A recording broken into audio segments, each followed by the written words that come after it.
그죠? 네? 뜻을 생각하면서 노래를 해야 되는데 찬송을 왜 부르는 거죠?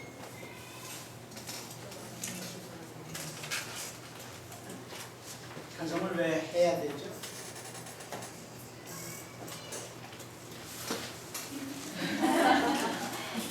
그걸 얘기해. 지금 무슨 노래 했죠? 그게 무슨 말이죠? 하나님께 찬양. 입이 나는데 만 개가 있으면 그 입이다. 장애자지. 우리 다 입 하나인데 만 개 있으면 장애자 아니야? 그래서 이런 입이 만 개 있으면 입 쓸 때가 많죠. 말도 해야 되고 밥도 먹어야 되고 입이 할 일이 많아요. 만 개 할 일이 있다 하더라도 내 입 요거 가지고 주님을 찬송합니다. 그런 이유예요. 그러면 찬송가를 부르면 찬송가를 그냥 노래니까 그냥 부르는 거죠. 성경에 나와 있으니까 성경은 그냥 보는 거죠. 그지? 안 그래? 성경을 읽으려면 어떻게 읽어야 돼? 이때는 어떤 때인가? 이건 누가 썼지? 어떤 배경이 있었지? 어떤 상황이지? 행간을 읽어야 돼. 행간. 그죠? Between the lines, 줄과 줄 사이, 단어와 단어 사이의 배경을 보면 그 뜻이 와닿는데 노래도 똑같아요. 여기 왼쪽에 보시면 뭐라고 써있어요? 왼쪽 위에 영어로 1739년 그 옆에 뭐라고 돼 있어요? 찰스 웨슬리. 찰스 웨슬리가 누군데? 웨슬리는 알죠? 존 웨슬리 알죠? 네. 누구예요? 감리교 창시자. 존 웨슬리의 동생이에요. 존 웨슬리의 형제가 많아요. 근데 이분들은 원래 개신교가 루터 그냥 이제 루터 종교개혁 500년 그래서 스스로 루터를 하잖아요. 근데 우리가 보통 장로교는 어디서 나왔어요? 장로교 자꾸 물어보니까 헷갈리죠.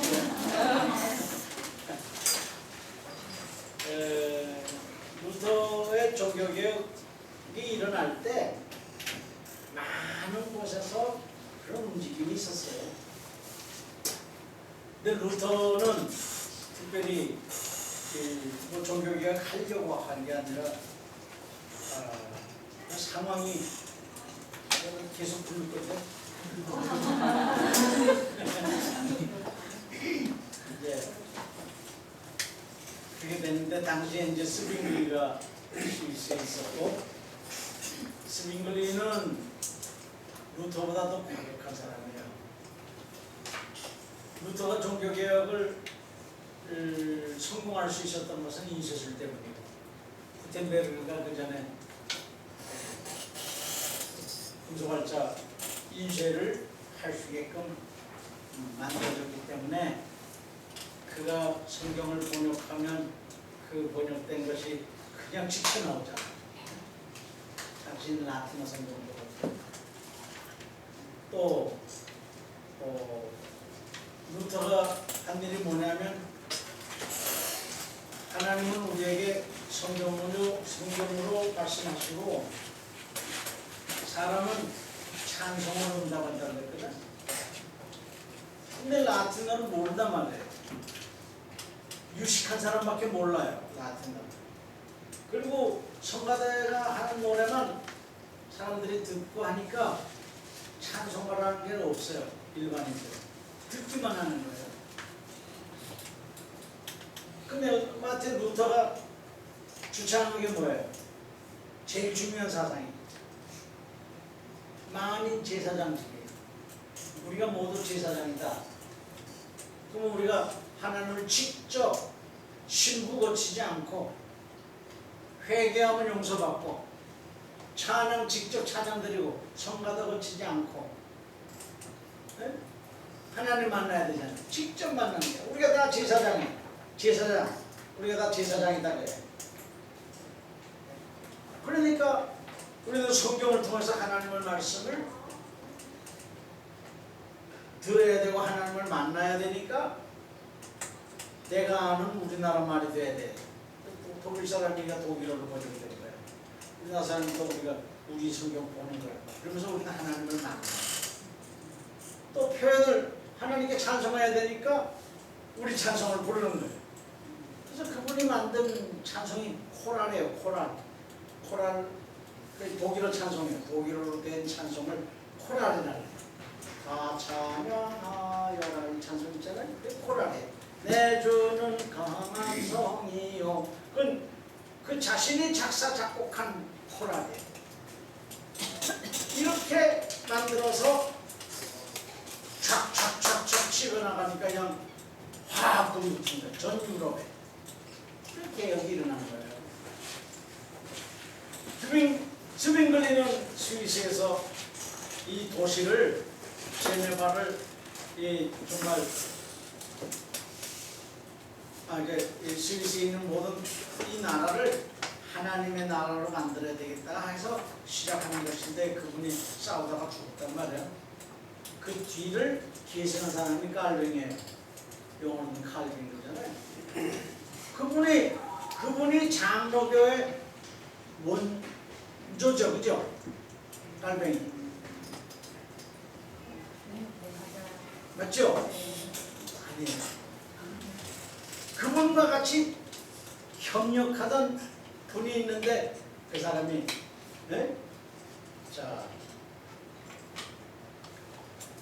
스코틀랜드에서 쫓겨났단 말이에요. 누구죠? 존 낙스. 존 낙스가 깔뱅하고 같이 제네바에서 개혁 활동을 하고 같이 하다가 스코틀랜드로 돌아가가지고 거기에서 장로를 만듭니다. 그래서 의회제를 만든 거예요. 그리고 그것이 이렇게 옮겨와서 지금 여기 장로교가 된 거예요.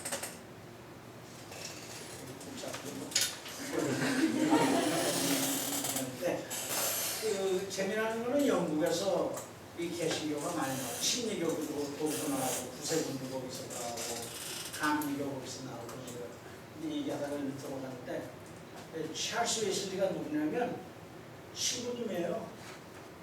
존 웨슬리도 신부님이에요. 개혁하려고 나온 건 아니에요.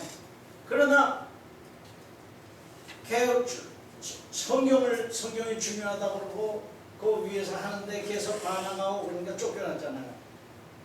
그러니까 할 수 없이 교회를 만든 거예요. 그래서 이 감리교의 창시자인 깔뱅이 존 웨슬리가 그의 형제들이 같이 설교도 하고 막 이러면서 당시 신대륙으로 부흥 집회도 하러 가고 이렇게 가는 거예요. 하다가 그때는 교통수단이 바다를 건너려면 비행기 없던 때니까 배를 타야 되잖아요. 배를 타고 가는데 풍랑을 만나서 다 죽게 됐어요. 다 죽게 됐는데 그냥 뭐 다들 아우성을 치는데 저쪽에서 찬송 소리가 들리는 거예요. 이거 뭐지? 그걸 찾아가서 열심히 찬송을 해요. 그래서 물어봤어. 당신네들은 겁 안 나오? 그냥 몰아야 돼. 그 사람들도 개혁을 외치는 그런 분위기. 그래서 거기서 큰 감동을 얻고 미국에 가서 그 총회장하고 같이 밥을 먹게 됐어요. 음식이 맛있었는가 봐. 그러니까 음식이 맛있습니다. 그랬더니 그래요? 저는 혀가 1000개가 있더라도 주님을 찬송하겠습니다. 아이고, 예. 찰수 있으니까 시인이니까 뻥 아 그래요? 그래서 지은 찬송이 바로 이 찬송. 나에게 1000개의 혀가 있더라도 주님을 찬송하겠습니다. 이게 나왔어요. 우리나라 사람, 우리나라에 이게 번역돼서 나오면서 우리나라 사람들이 워낙 스케일이 크잖아요. 1000개가 뭐야? 만이지. 만일이 내게 있으면 그 입 다 가지고 내 구주 주신 은총을 찬송하겠습니다. 찬송이 뭐예요? 사랑의 고백. 하나님 사랑합니다. 사랑의 고백. 우리가 어머니에게 늘 고마움을 가지잖아요. 나 실제 괴로움 잊으시는 부르면 눈물이 나죠? 왜 눈물이 나요? 사랑하니까, 감사하니까, 그 은혜 고마우니까. 찬송은 그래서 부르는 거예요. 죽을 수밖에 없는 나를 살려주셨습니다.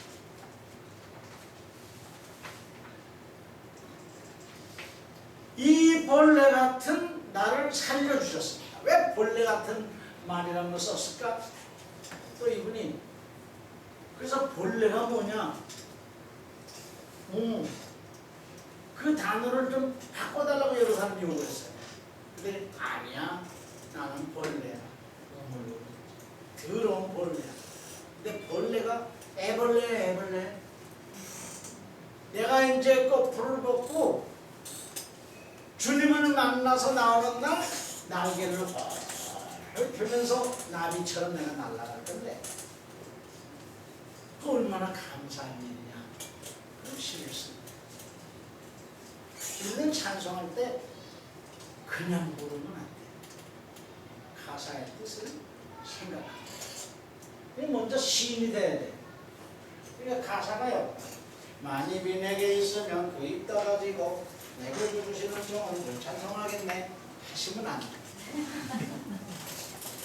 만입이 내게 있으면 그 입 다 가지고 내 구주 주신 은총을 늘 찬송하게. 이렇게 읊는 거를 음표로 만들어 놓은 게 찬송이에요. 그런데 왜 안 맞아? 이건 영어에다 붙인 찬송이에요. 영어로 말을 하면 그대로 그 인토네이션이 맞아요. 우리말로 만들어 놓으니까 안 맞아. 그래서 우리는 노래는 시와 노래가 다르다 생각하는 거예요. 그러니까 느낌이 있어야 돼. 마음으로 부르는 마음으로 볼까요? 그러면 이제 시를 읽어보자고요. 내 은혜로우신 하나님 나를 도와주시고 그 크신 영광 너희 다 알게 하소서. 뜻을 생각하면서 불러봐요.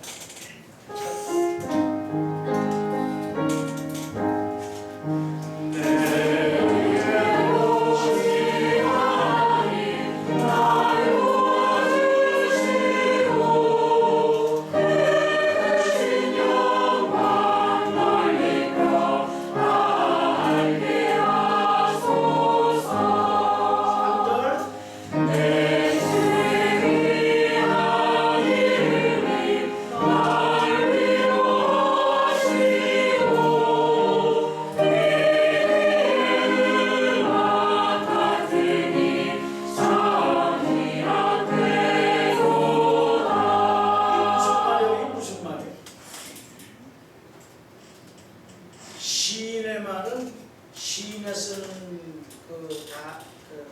시어는 정말 오묘해요. 그게 상징이라고. 내 주의 귀한 이름이 날 위로하시고. 이름. 여러분들 애인 있죠? 남편이 애인이잖아.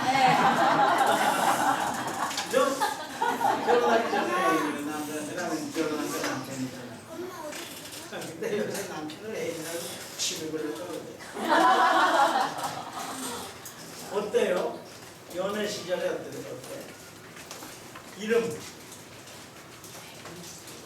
이름만 들어도 가슴이 뛰잖아요. 주님의 이름만 들으면, 예수 이름만 들으면 가슴이 뛰는 거야. 그러니까 기분이 좋아지지. 내 주의 귀한 이름, 내가 아무리 슬프고 어렵고 하더라도요, 기분이 나쁘고 그러다가도 예수 이름만 들으면 위로가 된다. 참 희락되도다. 이거 무슨 궁중영어야. 통촉해 주시옵소서. 그래서 우리 기도할 때도 주시옵소서 했는데 그건 궁중영어잖아. 그러다 보니까 참 희락되도다. 이 옛날 말인데 끝내준다는 말이지. 주님의 이름을 생각하면 끝내준다. 그래서 우리는 주일날마다요 찬송을 놓고 연습하고 일찍 와서 그냥 잡담할 게 아니라 주보 찾아보고 무슨 찬송 부르지? 찾아보고 여기 찾아볼 게 많아요. 누가 지었지? 아, 시는 찰스 웨슬리가 지었네. 찰스 웨슬리는 어떤 사람이지? 찬송가도 공부해야 돼요. 구약을 보듯이 구약학, 신약학 있잖아요. 찬송가 학이 있어요. 오른쪽에 작곡은 누가 했지? 그 다음에 이거는 어느 성경에 나오는 거지? 그러니까 여기 보니까 에베소서 5장 19절에 나와. 시와 찬미와 신령한 노래로 바로 그거거든. 찾아보고 노래하면 그 노래의 맛이 나죠. 4절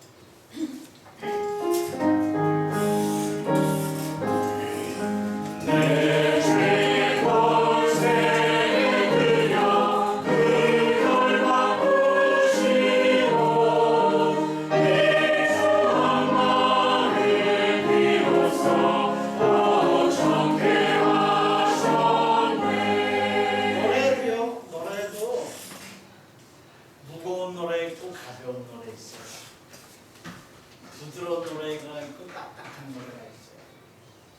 강한 노래가 있고 약한 노래가 있어요. 내 죄의 권세 깨뜨려 그 결박 푸시고. 이거 뭐예요? 찬송을 부르면 죄가 제일 마귀가 싫어하는 게 찬송이잖아요. 일설에 의하면 루시퍼란 말 들어봤죠? 천국에서 쫓겨난 천사. 성경에도 없는 말인데 이걸 이렇게 만들었어요. 원문에도 없는 말이에요. 라틴어 성경에 이제 처음 나타나는데요. 루시퍼, 별이죠, 색별. 근데 잠깐 어쨌거나 있거나 없거나 믿거나 말거나 마귀가 제일 싫어하는 게 찬송이에요. 마귀는 여러분들에게, 우리 성가대원들에게, 우리들에게, 저 포함해서 제일 싫어하는 사람이 지휘자예요. 음악을 맡아하기 때문에. 나는 그 유혹을 많이 받았어요. 여러분들 제 노래 많이 불렀을걸요? 내가 대학교 1학년 들어가자마자 성가대, 어린이 성가대 지휘자 됐는데 할 노래가 없어서 제가 작곡한 게 있어요.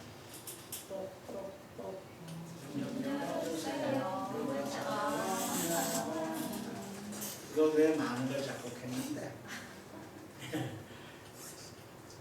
너는 그저 음악만 이쁘게 만들어. 음악만 멋있게 만들어. 그리고 평생을 나에게 요구했어요. 누가? 루시퍼란 놈이. 알겠어요? 음악 예배야. 음악을 잘 만들어야지. 맨날 저 5분씩 늦는 저 사람 내쫓아. 문장 넣어. 응? 음악을 잘해야 되는데 너 저렇게 맨날 늦게 하고 빠지고 그런 사람 미워, 이뻐. 미워.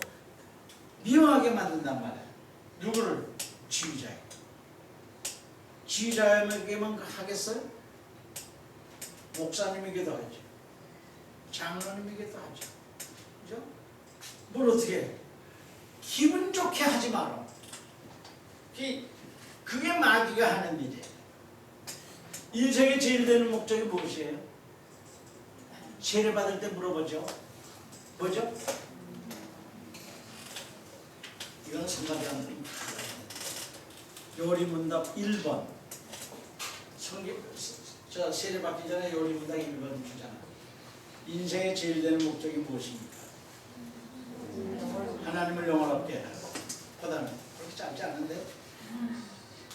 자, 이지선다. 하나님을 영원롭게 하고 영원토록 그를 즐겁게 하는 것이다. 2번. 하나님을 영원롭게 하고 영원토록 그를 즐거워하는 것이다. 1번이 맞아요? 2번이 맞아요? 2번. 1번? 2번. 2번. 야, 역시 실력이 좋아요. 또 한 반쯤은 대답 안 하시는 분은 그게 그건데. 하나는요, 앞에 똑같아요. 하나님을 영화롭게 하고 영원토록 그를 즐겁게 하는 것이다. 뭐 나쁘지 않죠. 즐겁게 하는 거예요. 근데 그건 50점이에요. 영원토록 그를 즐거워하는 것이다. 부모님께 생일날 뭐 갖다 드릴 때 부모님 돈 좋아하죠.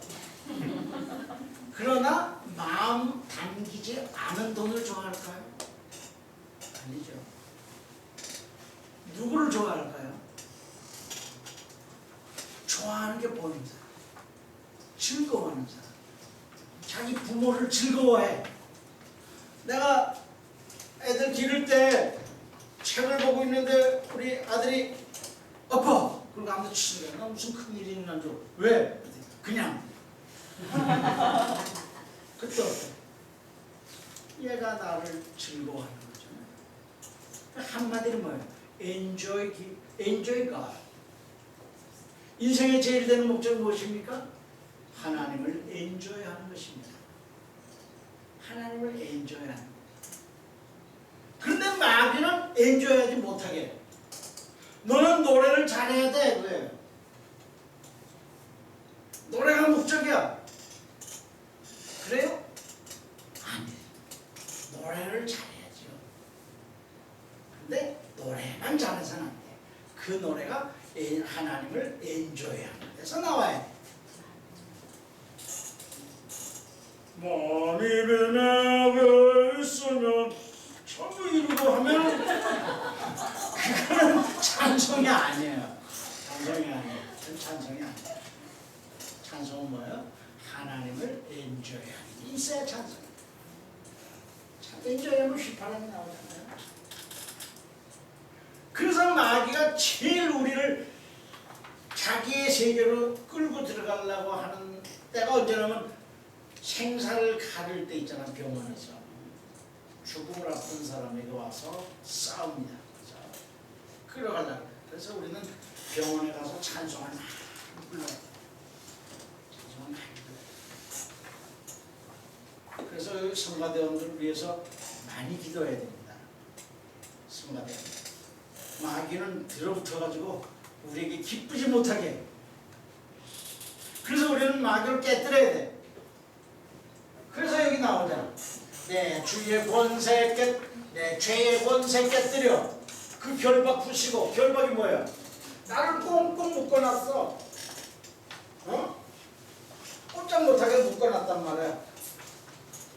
그리고 그놈 깨뜨리려면 어떻게 해?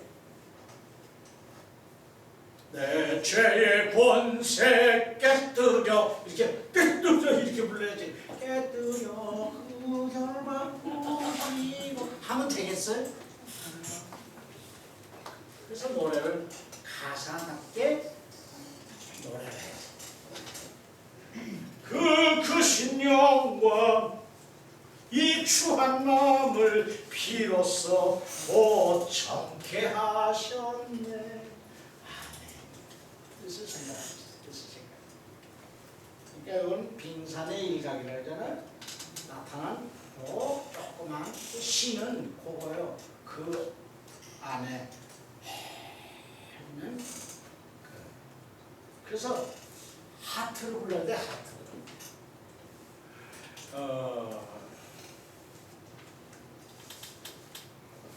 하나님이 말씀하시기를 하나님이 말씀하시기를 6장이요.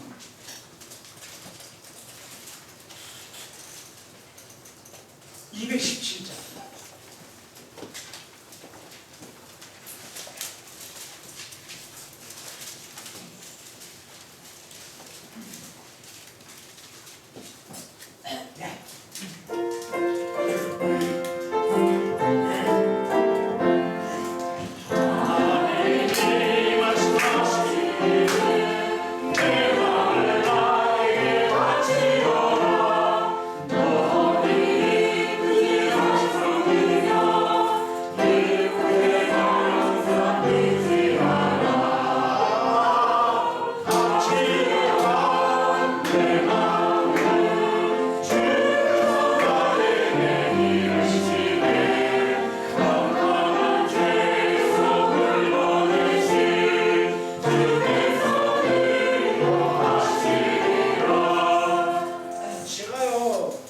몇 살쯤 돼 보여요? 네? 할아버지예요. 6.25 날 때 내가 6살이었거든요. 또 전쟁 피난소 갔다 왔고 가서 어린 시절에 주위에 부대들이 있고 그랬는데 미군 버스가 이렇게 지나가면 처음 그때 형들한테 배운 말이 있어요. Give me chocolate. Give me chocolate. 그냥 막 쫓아가면 던져줘요. Give me chocolate 찬송가가 이거예요. 맨 밑에 영어 단어로 영어 가사 첫 줄이 나와 있죠. Give me thy heart. Give me thy heart. 네 마음 좀 줘볼래? 네 마음을 줘. 오늘의 주제입니다. 찬양대에게 모든 교인들에게 하나님이 말씀하시기를 Give me thy heart, give me my heart, give me thy heart, give me your heart. Give me your heart, give me your heart. 네 마음으로 노래해. 음악이 아니에요. 마음이에요. 우리는 찬송을 부르면서 마음을 500년 전에 1517년 마틴 루터가 종교개혁할 때 바로 그것을 주장한 거예요. 지금 500년 됐어요. 저는 우리나라 대표에서 이제 10월 마지막 주일날 종교개혁 기념일 비텐베르크에 가서 연주를 하는데요. 내가 지휘한 합창단, 합창단들이 이제 가서 연주를 하게 될 건데, 그러니까 우리가 개혁 정신을 알아야 돼. 지금 우리나라도 개혁해야 돼. 교회 음악도 개혁해야 돼. 그래서 여러분과 같이 오늘 하고 이제 다음 7월 첫 주에 하는데 원래가 첫 주 예배 그런데 그 순서가 조금 이렇게 바뀌어서 오늘 예배의 원리와 찬송의 기능에 대해서 이야기를 좀 해보려고. 잠깐만. 거기 앉아 계세요. 앞에 잘 보이게. 오늘 예.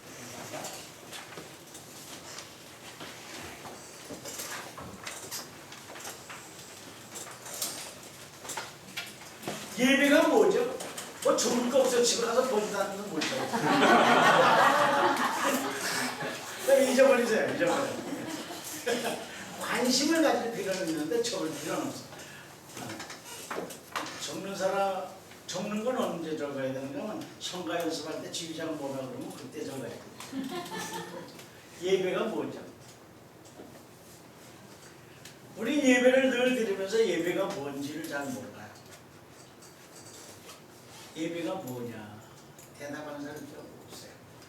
근데 성가대원들은 예배가 뭔지 알아요. 대답할 수 있어야 돼요. 예배의 원리를 대개 이 예배학자들에 의한 예배 원리를 네 개쯤으로 봅니다. 예배의 원리 네 가지. 첫째는 계시와 응답의 원리입니다. 두 번째는 성령으로 드리는 예배입니다. 요거는 이제 7월 첫 주일 예배 시간에 말씀드리고요. 그 다음 공동행위로서의 예배입니다. 영광스러운 의무로서의 예배입니다. 이것이 갖춰져야 돼요. 예배가 뭔데? 예배가 뭐예요? 예배가 뭔데? 그걸 알아야 돼요. 자, 이제 하나씩 보겠어요. 계시와 응답. 우리는 기독교는 다른 종교와 다릅니다. 다른 종교는 사람이 신을 만들어 놓고 거기다가 빌어요. 사람이 신을 불러요. 그죠? 근데 기독교는 그게 아니에요. 하나님이 먼저 부르셨어요.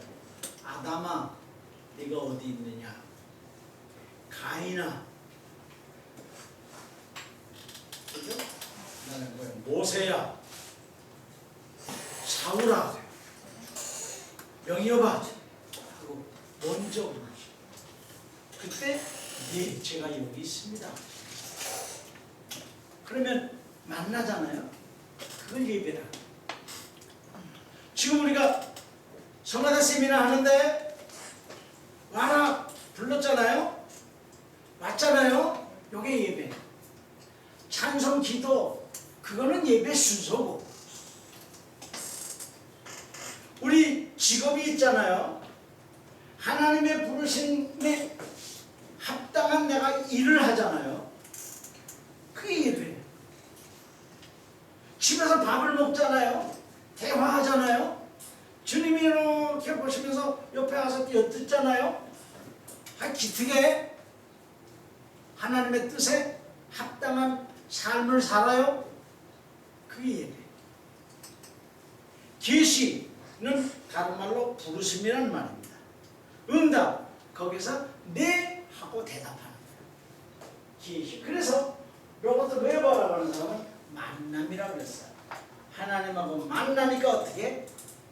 그냥 가만히 있나? 대화하죠. 하나님께서 말씀하셔요. 대답하셔요. 근데 우리가 하나님 좋아하지 않잖아요. 둘째 아들이 돈 내놓으라 그래가지고 돈 사들고 나가서 별짓 다 했잖아요. 재미나는 걸 많이 했잖아요. 그런데 나간 그 이튿날로부터 아버지는 그 문간에서 기다렸잖아요. 나 종로로 지나고 그래도 우리 집에 가면 좀 나을 것 같아가지고 왔잖아. 어서 와라 하고 잔치를 벌이고 동네 사람들은 다 안아주고 용서하고. 그래서 예배를 잔치라고 해요. 축제라고 해요. 축제가 풍악이 빠질 수 있어요? 찬양대가 노래하죠.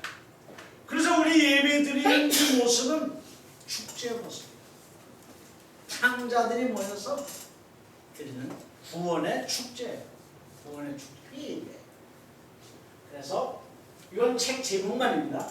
멀트만은 잔치라고 그랬고 아멘 축제라고 그래요. 이건 신학자들이 정의를 해요. 하나님의 부르심에 대한 인간의 응답, 계시와 응답, 원리입니다. 그러다 보니까 하나님 편이 있고 사람 편이 있어요. 하나님 편에서 말씀을 하시잖아요.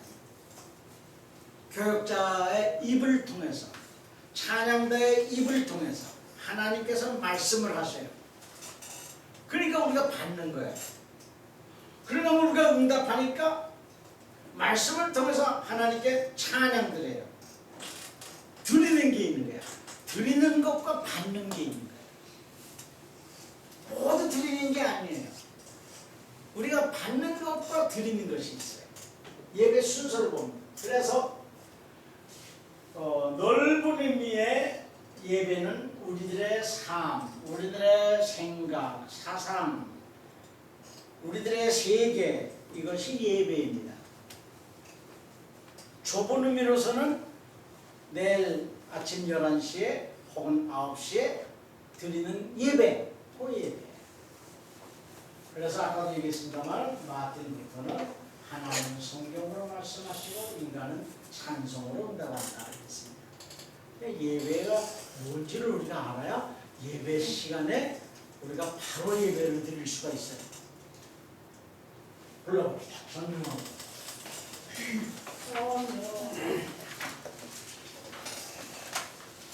십자.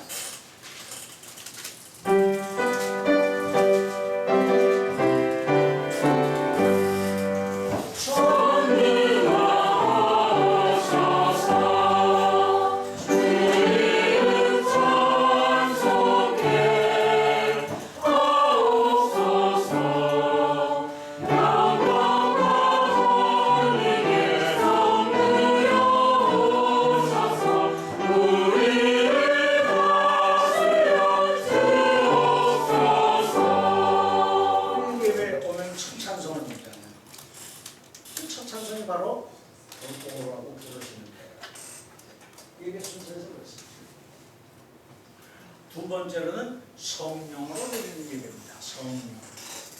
성령은 르아크라고 해요. 르아크. 따라해보실까요? 르아크. 이거는 7월 1일 주일날, 1일에 2일 주일날 제가 예배 때 말씀을 드리겠습니다만은 이 히브리어를 저렇게 써요. 슈입니다. 바랍니다. 우리말로 번역할 때는 생기다. 그러니까 우리가 미국 사람과 얘기하려면 영어 모르면 안 되잖아요. 독일 사람과 얘기하려면 독일어를 모르면 안 돼요. 하나님과 얘기하려면 하나님의 언어를 해야 돼요. 제가 어린이 노래를 많이 짓고 교사 강습회를 많이 했는데 그 하느라고 을지로에 있는 영락교회 부근에서 이제 추운 겨울에 지나갔는데 개들이 서로 물도 뜯고 장난하는 걸 봤어요. 그랬더니 그 코와 입에서 김이 확확 나는 거예요. 그걸 보면서 내가 하나는 저 개코에다가 숨 안 불어넣는데 숨 쉬고 살잖아요. 그러면 창세기 2장 7절에 하나님께서 흙으로 사람을 지으시고 그 코에 생기를 불어넣으시니 사람이 생명이 된 줄 알았는데 그러면 그래서 사람이 흙밖에 안 되는 흙사람인데 하나님의 숨 불어넣어 살았잖아. 그러면 그 전에 개들은 말이야, 소들은, 짐승들은 숨 쉬고 살았잖아. 미리 다 만들어 놨는데 그럼 그 숨은 뭐고 사람이 쉬는 숨은 뭐예요? 뭐냐 그 말이죠. 다 같이 읽어봅시다. 시작. 여호와는 이 땅에서 사람을 지으시고 생기를 불어넣으시니 사람이 생명이니라. 숨이긴 한데 그것은 하나님의 숨이야. 하나님의 숨. 하나님이 사람을 만들어 주셨는데 눈이 있어도 보지 못하고 귀가 있어도 듣지 못하고 마음으로 깨닫지 못합니다. 하나님은 찬양 받으시기 위해서 사람을 만드셨는데 아무리 사람을 보고도 몰라. 그 답답하잖아요. 그러니까 하나님이 옳지. 내 숨을 불어넣어줘야지. 그래서 하고 불어넣었더니 르악 불어넣었더니 뭐가 된지라? 생명이 됩니다. 자 그러면 흙 더하기 생기는 뭡니까? 사람이에요. 그죠? 사람이 그 생명이에요. 창세기 6장 3절 보니까 다 같이 읽어봅시다. 시작. 사람은 살과 어리를 따르니 나의 영이 그들에게 머물러서는 안 된다. 하나님은 화가 나셨어요. 하나님의 숨을 빼버리라고 했어요. 그래서 육체, 흙은 육체, 살덩어리. 우리 고깃덩어리예요, 고깃덩어리. 네. 보신장집에서 개 잡아먹잖아요. 고깃덩어리니까 잡아먹는 거예요. 저는 보신탕 좋아해요. 그러면 사람에서 영을 빼면, 드라프 빼면 뭐가 돼? 살덩어리지. 우리 살덩어리예요.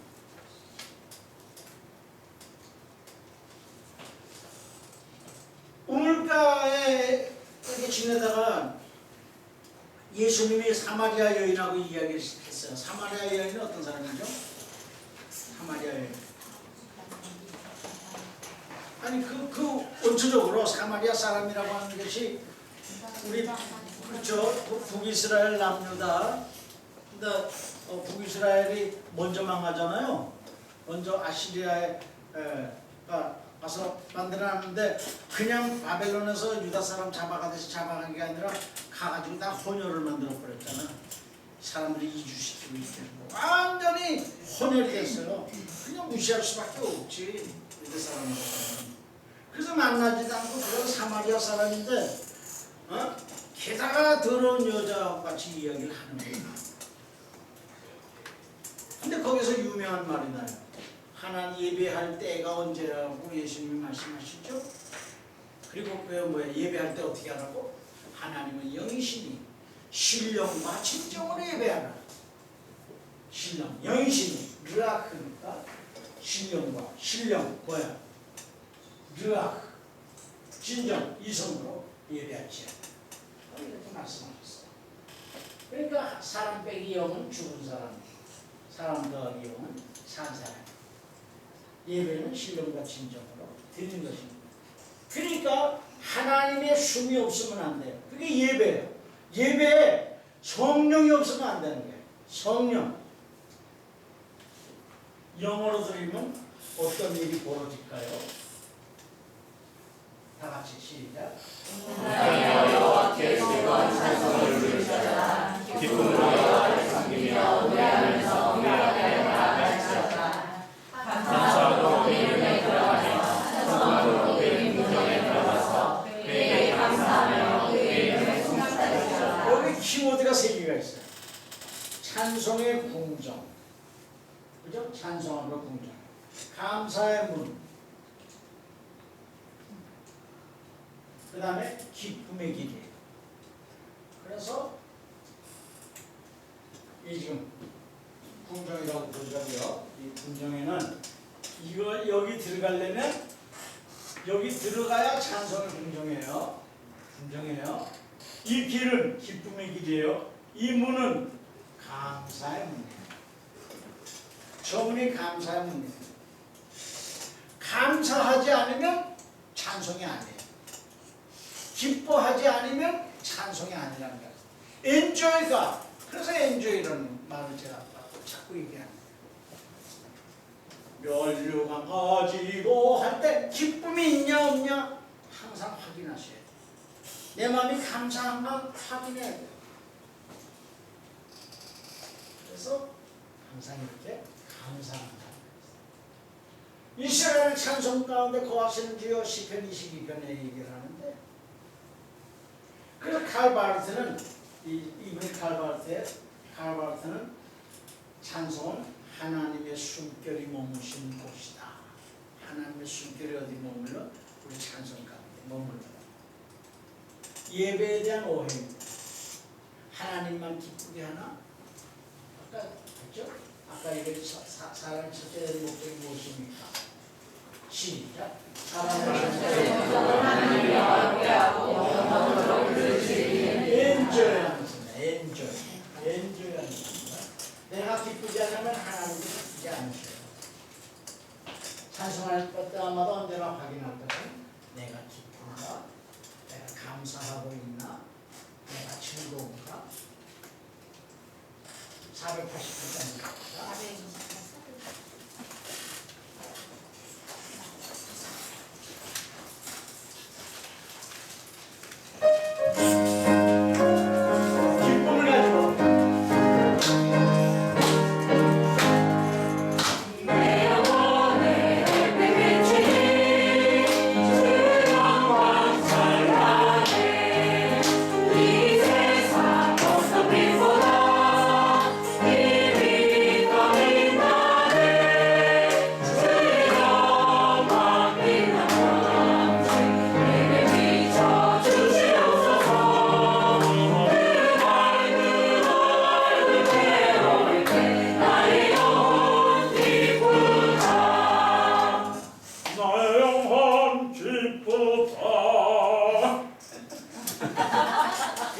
그거 진짜 마음이 기뻐서 나 영혼 기쁘다.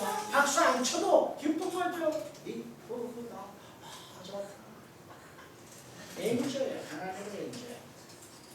근본적으로 하나님은 음악을 좋아하시는 게 아니에요. 하트를 좋아하십니다. 그러려면 그냥은 안 돼요. 성령을 받아야 돼요. 성령을 받아야 돼요. 두 번째 원리 뭐라고요?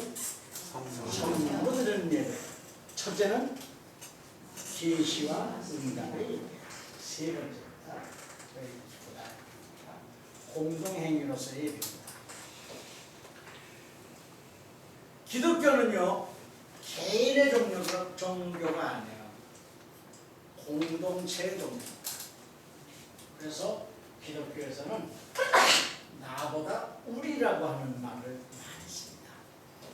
그러니까 옆 사람을 위해서 항상 기도해야 돼요. 예수님께서 가르쳐주신 주기도문이 있습니다. 주기도문에 우리라는 말이 몇 번 나올까요? 나라고 하는 말이 몇 번 나올까요? 한번 외워보세요.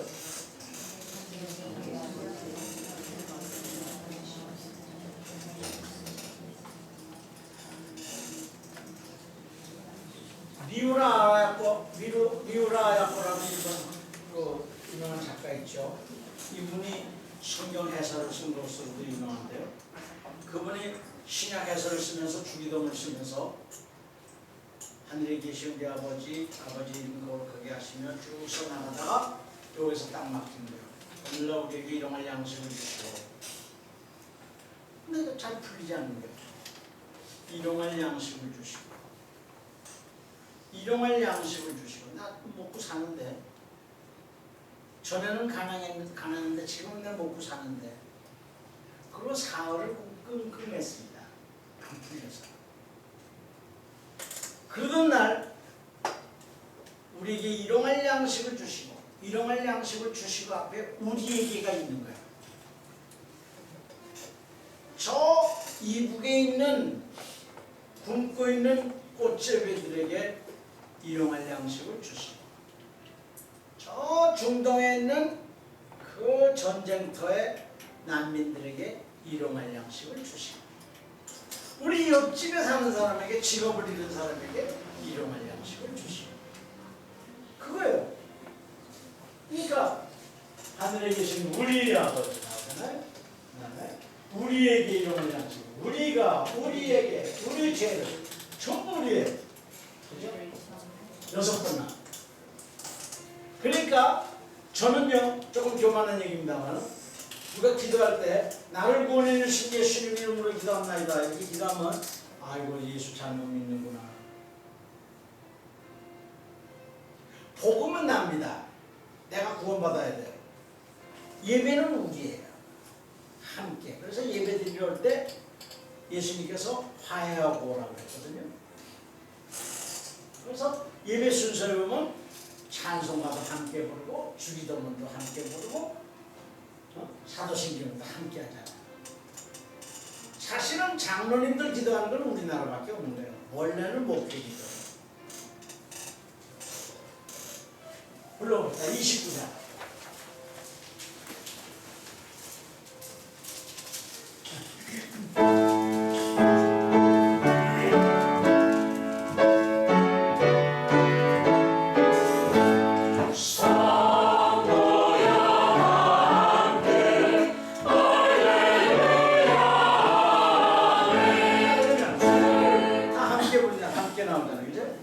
그럼 어떻게 불러요? 크게 불러야죠.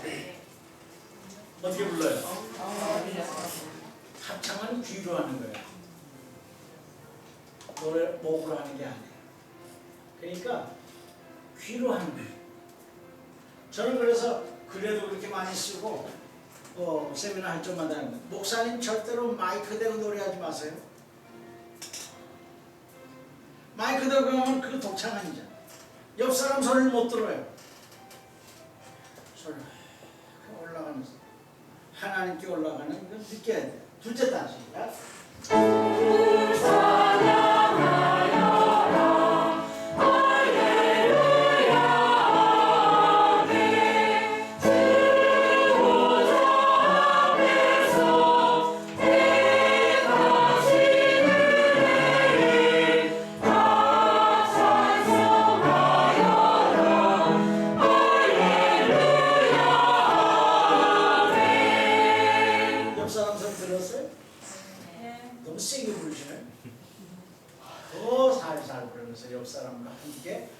사랑을 느끼면서 불러요. 사랑을 느끼면서 부를 때 함께 부르는 거예요. 예배는 함께 공동체로 드리는 것이다. 네 번째, 영광스러운 의무로서의 예배. 예배는 수단이 아니고 목적입니다. 하나님을 찬양하는 것이 최고의 목적이에요. 의무예요. 예수를 왜 믿어요? 예수 왜 믿죠? 많은 사람들이 구원받기 위해서 그렇게 얘기를 해요. 서울역 앞에 가면은 예수 천당 불신지옥. 그래가지고 많은 사람들이 이야기를 합니다. 세상 즐거움 다 이렇게 지내다가 죽기 전에 예수 탁 믿으면 천당 가면 좋겠네. 그래요? 그런 욕심꾸러기가 어디 있어요? 그래요? 우리가 예수를 왜 믿어요? 하늘나라 가기 위해서 믿습니다. 그 하늘나라가 어디 있는데? 지금 여기 있죠. 하나님의 나라 천국 가기 위해서 예수 믿습니다. 그죠? 아멘? 아멘이에요. 천국이 어디 있는데? 하늘의 나라가 이 땅에 이루어지게 하소서하고 주기도면 매일 아침 몇 번, 매일 하루 종일 하잖아. 주기도면 하늘의 뜻이 여기에 이루어지게 해주십시오.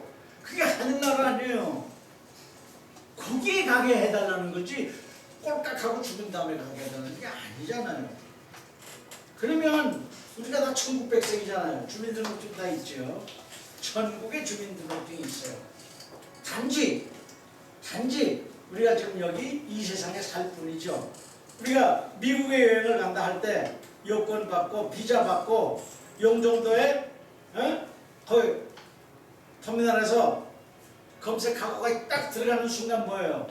그 순간은 내가 미국 가에 있는 거죠. 미국 가에 있는 거죠. 우리 이 세상 사는 길이 바로 그런 그 면세점 앞에 지금 앉아 있는 거예요. 그러면 국민의 우리가 천국 국민이잖아요. 천국 국민의 의무가 있잖아. 권리가 있고 의무가 있잖아. 우리 대한민국 국민의 권리가 있고 의무가 있잖아. 우리 권리가 뭐 있어요? 5대 권리가 있어요. 참정권, 자유권, 평등권, 사회권, 청구권 있잖아. 교회도 권리가 있지. 뭔데? 또 의무 있잖아, 우리나라. 국방 의무, 교육 의무, 근로 의무, 납세 의무. 빌립보서 3장 20절 다 같이 시작.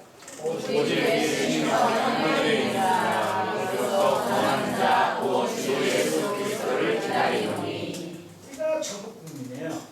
그러면 천국 국민의 권리와 의무는 무엇이 있습니까? 예배와 성찬에 참여할 권리. 옛날 중시시대 때는 파면당하면요, 파문당하면 성찬도 못 받았어요. 그러면 지금도 유럽에 이렇게 성당에 가보면 이게 창살이 있어요. 그래서 성찬 못 받는 사람들은 그 바깥에 있어야 돼. 공동묘회 회원이 될 걸. 선거권과 비선거권. 영적 보호를 받을 권리와 청구할 권리. 이런 천국 국민을 있는가 하면 우리 의무가 있잖아. 의무가 뭔데? 공적 회집에 참석하는 의무, 교육의 의무, 헌금의 의무, 봉사의 의무, 전도의 의무. 그냥 의무가 자랑스러운 거지. 자랑스러운 거. 여기서 탈북한 사람들이요. 탈북한 사람이 우리나라에 와가지고 주민등록 받을 때, 등록증 받을 때 얼마나 좋았는지 아세요? 시민권이 됐다고 하는 거죠. 얼마나 굉장한 거예요. 그래서 우리가 예배라고 하는 것이, 예배 참석하는 것 자체가 우리가 의무예요. 권리자 의무예요. 예배 참석. 찬양대회를 하는 게 이게 권리자 의무야. 그런데 영광스러운 의무입니다. 이걸 지금 우리가 너무 자유스럽고 보니까 몰라서 그냥 지겹고 이러지. 찬송 595장.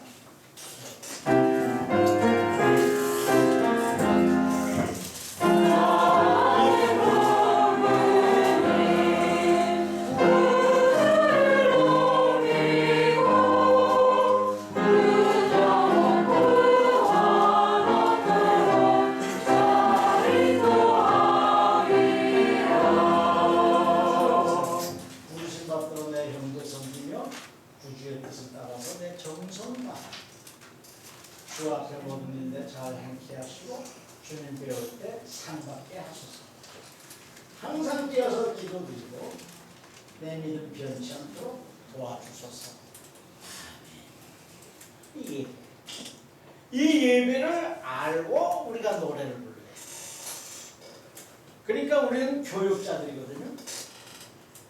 그 얘기 처음 들으세요? 찬양대원들은 교육자예요. 구약시대에 보면 찬양대 누가 만들었어요? 다윗이 만들었어요. 다윗이 성전 짓기 전에도 만들었어요. 성전은 아들이 지었잖아요. 찬양대는 먼저 만든 거예요. 그러면서 교회에서 이 성전에서 일할 사람들을 순위를 정해놨어요. 제사장과 노래하는 자와 문지기, 이 성직자예요.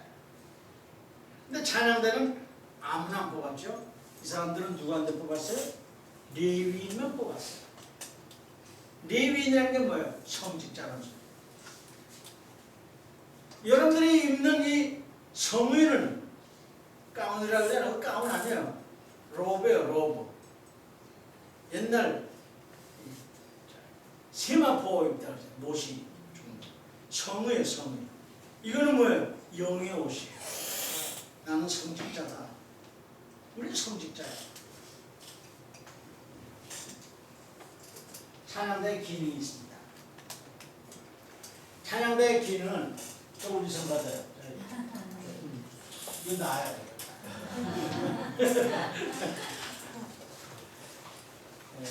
찬양대는 두 가지 기능이 있습니다. 천상 성가대, 성가대라는 거죠. 찬양대라는 거지. 선생님 오늘 교단은 또 찬양대야 아니다. 성가대나 찬양대. 성가대라는 말이 더 좋은데. 천상 성가대와 지상 성가대가 있어요.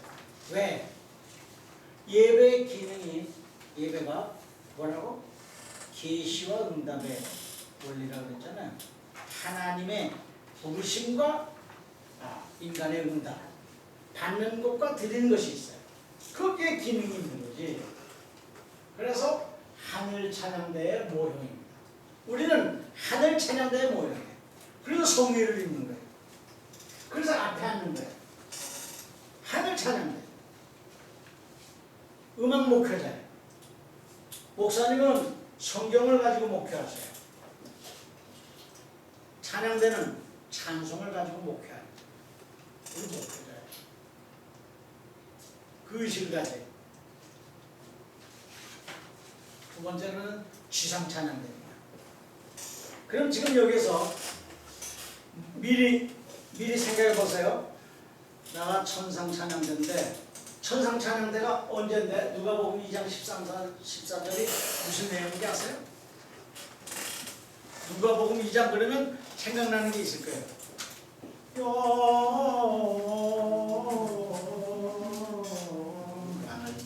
하늘 찬양대가 목자들에게 와서 보여줬죠. 하늘나라에 찬양대가 있어요. 하늘나라 찬양대가 이 초림 때 예수님이 오실 때 먼저 와서 우리들에게 들려줬어요. 하늘로 보는 것은 영광, 땅에는 평화 들려줬어요. 재림 때 나팔소리와 함께 또 나타납니다.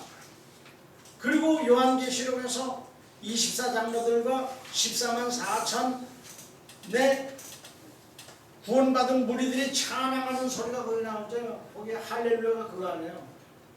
할렐루야 전능의 주가 다스리신다고. 그게 하늘 찬양대란 말이야. 하늘 찬양. 그 모형으로 우리가 매주일 찬양을 하는 거예요.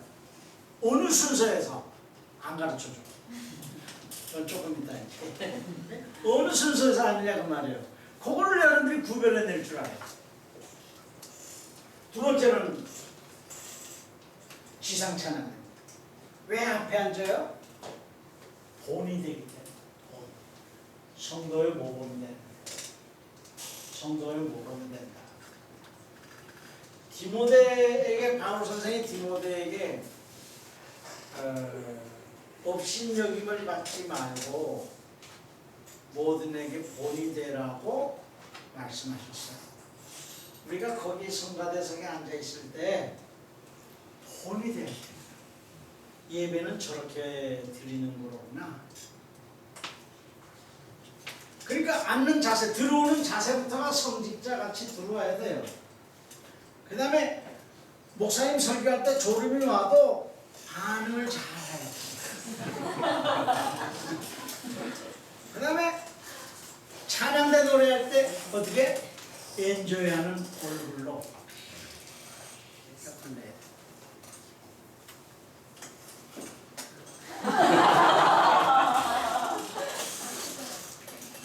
아무리 고음이 올라가도 이렇게 부르면 안 돼.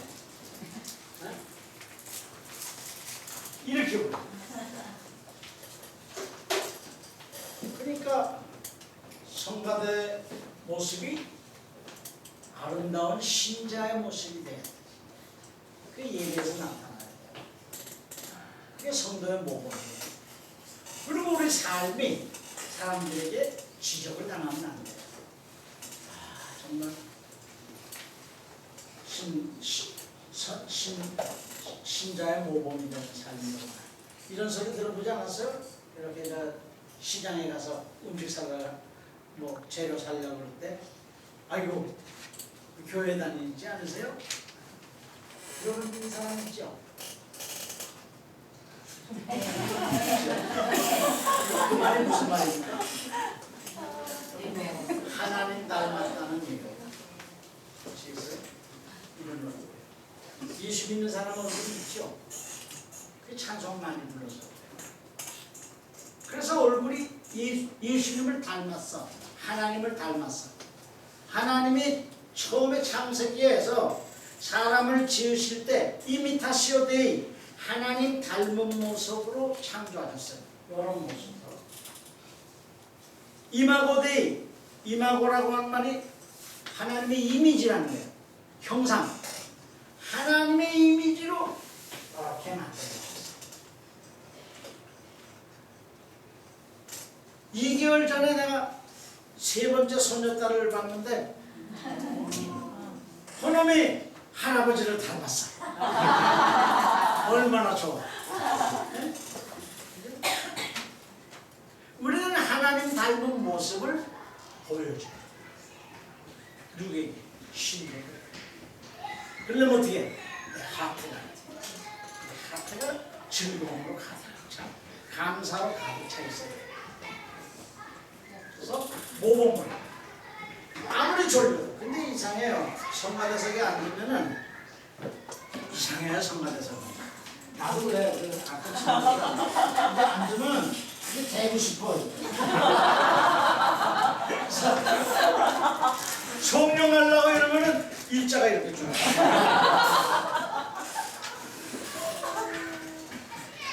특히 기도할 때 움직이지 않아야 됩니다.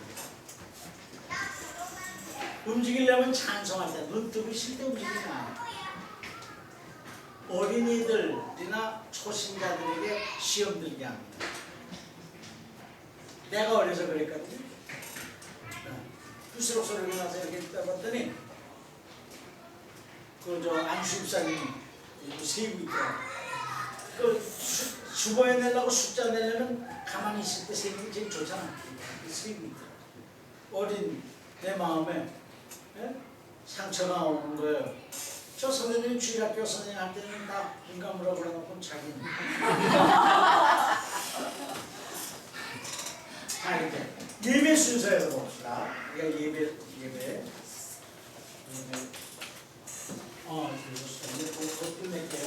예배 순서 6시 반까지요? 네. 거기다 일찍 끝낼게요. 힘들어가. 예배 순서는 3가지 순서로 됩니다. 예배, 말씀 선포, 감사의 응답. 여러분들의 순서가 있으면 그거 가지고 얘기할 텐데 내가 우리 교회에 있는 순서를 가지고 해보겠습니다. 맨 처음에 전주가 나옵니다. 오르가니스트가 전주래요. 우리 교회 파이프 오르가니스트거든요. 전주래. 이 전주가 뭘까요? 오라고 부르는 소리예요. 문 열어놓고. 월드컵 경기장에서 월드컵 하기 전에 문 열어놓고 3분 앞에 나오고 사람 나오고 막 연주하잖아요. 그건 뭐예요? 오라는 거예요. 콜하는 수세요. 콜 to worship이라는 게 콜 to worship. 예배의 부름. 예배로 부름 그러잖아요. 우리 찬송가 앞에 보면은 예배 전에 묵상 써 있어요. 하박국서의 말씀 이거 써 있어요. 그러면 이것이 예배나 하나님께로부터 인간을 향하여 오라고 하는 하나님의 이유가 있죠.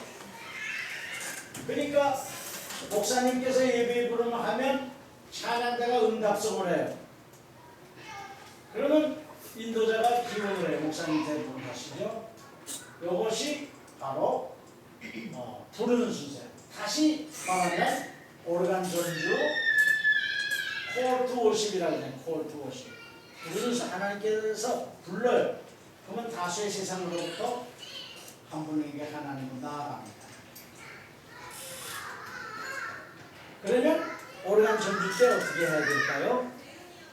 그날의 주보를 보면서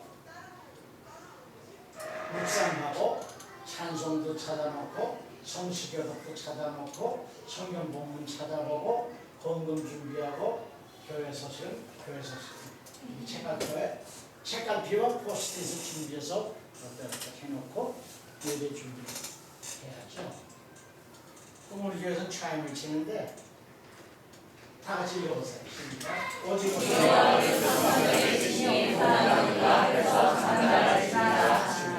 하박국서 2장 말씀이에요. 이게 오라고 부르는 소리예요. 그럼 우리 찬양대가 찬양 영광의 성부께 찬양하자 이거 노래를 해. 임예성은 천상 찬양 천상 성가대의 찬양. 여러분들이 부르는 첫송룡이라고 하는 그 임예성은 천상 찬양대의 찬양이에요. 그러면 오라고 그랬으니까 어떻게? 나가야죠. 그래서 화살표가 위를 띄는 거예요. 걸어 그리고 시편 교독을 해. 신앙 고백을 해. 또 그다음에 어느 교회에서는 이건 사실 교회 예배 순서에 있는 겁니다만은 너희 일주일 동안 지은 죄 있으면 내놔봐라. 그러면 사죄와 고백 시간이 있고 용서의 시간이 있어요. 그러면 용서받고 감사해서 신앙 고백을 합니다. 전능하사 천지를 만드신 하나님 아버지를 믿사옵니다. 신앙 고백을 해요. 이게 올라가는 순서예요. 그러면 왜 일어서죠? 찬송할 때? 예배 찬송할 때? 여러분들이 일어섭니까? 찬송할 때? 네. 왜 일어서죠? 그게 나아가는 순서예요. 하나님께로 내가 나아간다. 그래서 내가 일어섭니다. 성시교독 할 때 여러분들이 이 찬송 부르시나요? 성부 성자 성령께 불러요? 어느 때 불러요? 예배 매주일 안 불러요? 안 부르죠? 매주일 부르는 경우가 많이 있는데요.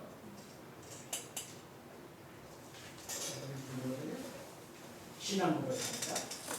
그 다음에 중보의 시간.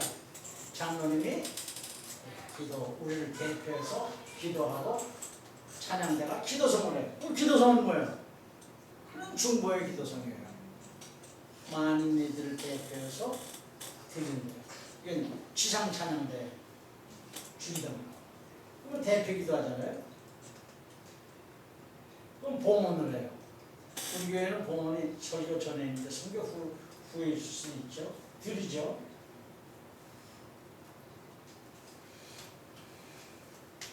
그 교회 소식을 하고 말씀 선포를 해요.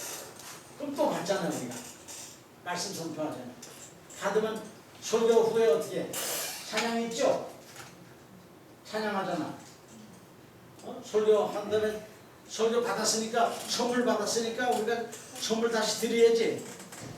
그 찬양하는 거예요. 찬양 순서가 바로 하나님으로부터 받은 선물에 대한 응답이에요. 드려. 그러니까 목사님이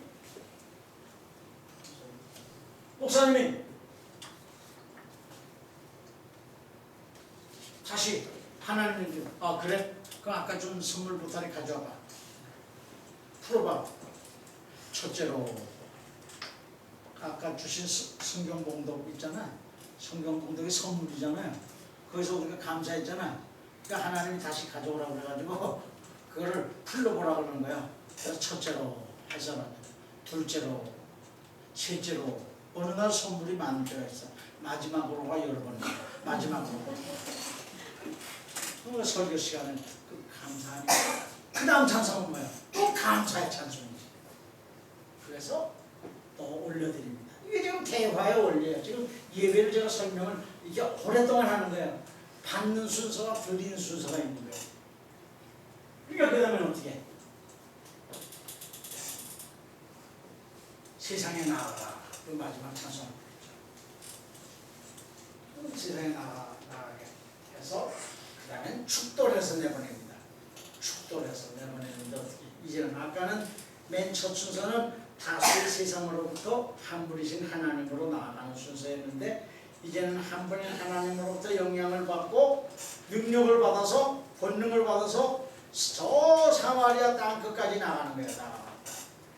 그 축복을 해주시는 거예요. 목사님이. 그래서 축도에는 두 가지가 있어요.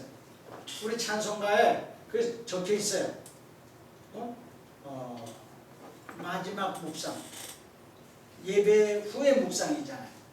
그게 뭐냐면 축도의 두 가지가 구약의 축도. 주 너를 지키시고 그 노래가 그걸 노래한 거예요. 그것을 다른 말로 아론의 축도라고 합니다. 구약의 축도 혹은 아론의 축도. 그 다음에 주 예수 그리스도의 은혜와 하나님의 사랑과 성령의 교통하심이 이것은 바울의 축도라고 해요. 신학의 축도라고 해요. 그 후에 찬양대가 이 바울의 축도, 이게 아론의 축도예요. 아론의 축도 한번 읽어보실까요? 시작. 여호와는 내게 복을 주시고 너를 지키시며 여호와는 그의 얼굴을